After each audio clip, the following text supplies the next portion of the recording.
Hello everyone, আজকে আমরা চলে যাচ্ছিলাম ড্রিম ফিটনেস স্টুডিওর জিমের ওপেনিংয়ে, যেটা সুব্রত ঘোষ দাদা ট্যাংরাতে ওপেন করছে। রাস্তায় যেতে যেতে দাদার চোখে পড়ে ফাস্ট্র্যাগের শোরুম, আর দাদা ঘড়ি কিনতে চলে যায়। কিন্তু ঘড়ি না পছন্দ হয়, সেখান থেকে আমরা চলে আসি প্রিন্সেপ ঘাটে আড্ডা মারতে। প্রিন্সেপ ঘাটে আড্ডা মেরে কিছু ফটো তুলে দাদার হঠাৎ করে চা খাওয়ার ইচ্ছা হয়।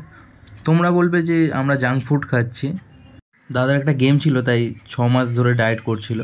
তো ডায়েট করার পরে এখন দাদা যা পাচ্ছে তাই খাচ্ছে, এছাড়া দাদা খায় না, খুব স্ট্রিক্ট ডায়েট পালন করে।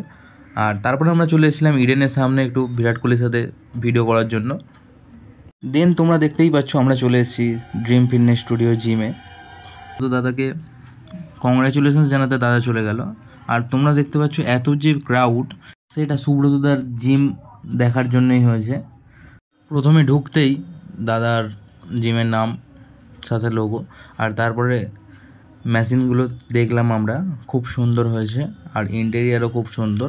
এটাই বলবো, আশেপাশে থেকে যদি কেউ দেখো তাহলে অবশ্যই আসো। এখানে সমস্ত ট্রফি রাখা আছে যেগুলো দাদা পেয়েছে। আর দেখো, যেটা জুম করে দেখাচ্ছি ওটা আমাদের জিম থেকে দাদাকে দেওয়া হয়েছিল। তারপরে আমরা চলে এলাম সংলাপ দাদাকে ওয়েলকাম করতে। তারপরে তোমরা দেখতেই পাচ্ছ রাহুলদা হাসছে, কারণ উপর থেকে নামার সময় রাহুলদা যেহেতু বুট পরেছিল, অন্য একজনের জুতো পরে নিয়েছিল, আর সে তার জুতোটা খুঁজছিল, সেই জন্য রাহুল হাসছিল। আর তারপরে কেক কাটিং করতে সবাই চলে এলো। কেক কাটার পরে সবাই মিলে বাঙ্কাদাকে কেক মাখালো। এই জিমের ওপেনিংয়ে ফিটনেস ইন্ডাস্ট্রির বড় বড় সব বডি বিল্ডাররা এসেছিলো।